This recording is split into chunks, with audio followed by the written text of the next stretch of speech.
Hey everybody, welcome to the Pagemaster. I am the Pagemaster, and today, as we do in this show, we talk about how books suck, buying them's a ripoff, and reading's for losers. Not really, but this book here, it does suck. I hate it. It's a ripoff. I hope nobody ever buys it. This is like your, I don't know, some sort of red alert, maybe yellow alert is maybe more appropriate, but given the circumstances. But this Hammer, The Hammer, an American Hero by Harold D. Edmonds. Harold D. Edmonds, this is a scam dude, right? This is an AI book. It's got to be an AI book. So let me give you a little context here. I'm doing a different video on Fred Williamson and a portion of his career. And I was looking up online, didn't find that much. There's lots of interviews with Fred. He tends to give a lot of the same answers, and I was concerned that I might not be, there might be some side of his story that I was not getting because I'm not picking up a book and reading the book and getting all the information. It's sort of ironic. Okay, the books are good, I swear, but this book is awful. So I bought the book. It was like $30. That's why I was like, should I bother with this? But it's Fred Williamson. There is only one there is only one biography, not an autobiography. There's only one biography out there, and I thought it wouldn't hurt to get it and read it. Well, it does.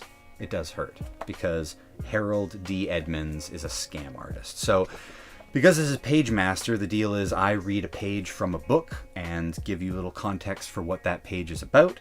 And then we, just, I don't know, sometimes it's just as much as that. We don't have to discuss it, but usually it's just some sort of interesting factoid about a movie or something along those lines. So I just want to give you the very first page. And maybe we'll cross over to the second because it's pretty unbelievable. And I will let you decide whether or not this is somebody who really cares about the audience and the money that they pay for this book, and that he's done his due diligence as a writer. Okay? Chapter 1. The Hammer, an American Hero. Fred Williamson was born in Gary, Indiana on March 5th, 1938. Gary is a city in Lake County, Indiana. He is a Pisces. He grew up on the south side of Chicago. Chicago is the third most populous city in the United States. Williamson had humble beginnings, but he worked hard and is now a successful multimillionaire. A millionaire is an individual whose net worth or accumulated wealth is equal to or exceeds 1 million units of currency. He was a very athletic person and he excelled at sports. He's a former track star, architect, and professional football player. Williamson is 6 feet 3 inches tall. He was nicknamed the Hammer because he used to knock down his opponents with his right forearm on the football field. It was a karate-like blow struck perpendicular to the Earth's latitude that would often knock his opponents to the ground. He dropped the hammer on so many of his opponents that he made a name for himself. Today, Williamson is still known as the Hammer. He ran track and then played football at Northwestern University, located in Evanston and Chicago, Illinois. Composed of 12 schools and colleges, Northwestern offers over 100 undergraduate, graduate, and professional degrees. I mean, this just goes on and on and on. One of the things that you notice reading it, aside from the fact that every time you mention something, you have to explain what that something is, like what a Chicago is and what Indiana is, and is also that every second sentence starts with he. He is a Pisces. He grew up in this and that. Williamson had humble beginnings. He was very athletic. He is a former track star. He was nicknamed this. Williamson is 6 feet tall.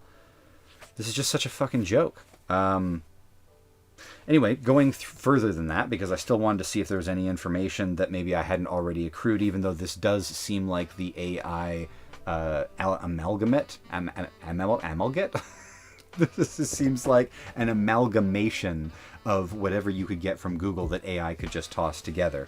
It's pretty crazy. It starts like, it seems like he wrote an outline where he was like, these are what the chapters should be. His influence on action movies, his influence with martial arts, his career over here. But when you get to the part where they start talking about martial arts, literally, they'll start going, these people were influenced like Jim Kelly. Let me give you some of Jim Kelly's biography. Jim Kelly is an African-American martial artist and actor. His birth name is, Kelly was, he was, his most popular films are, he was born in, on and on and on. And then you turn the page and you get Jim Kelly's filmography.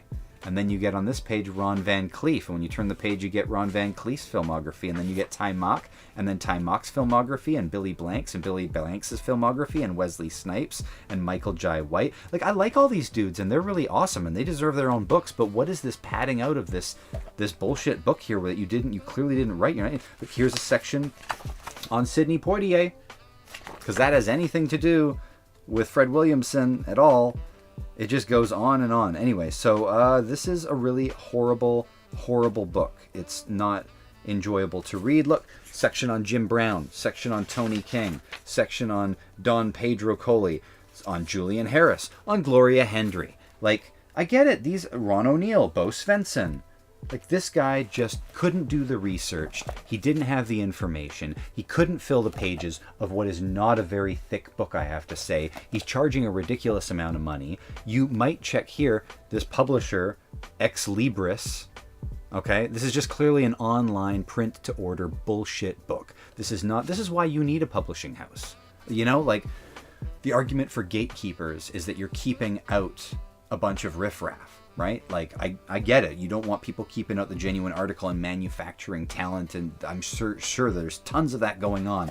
But you need to filter out this. This is ripping people off. This is the biggest bunch of bullshit. I've not spent money on a book and ever felt this irritated about it. So, Harold D. Edmonds, who, by the way, at the end here, it even has like a whole little bio about him, that he's a fan of classic urban action films, and he watches several movies each week and likes to write film reviews, and on and on. He lives in New York with his wife and his son. Well, you know what you didn't do, motherfucker? You didn't write a book.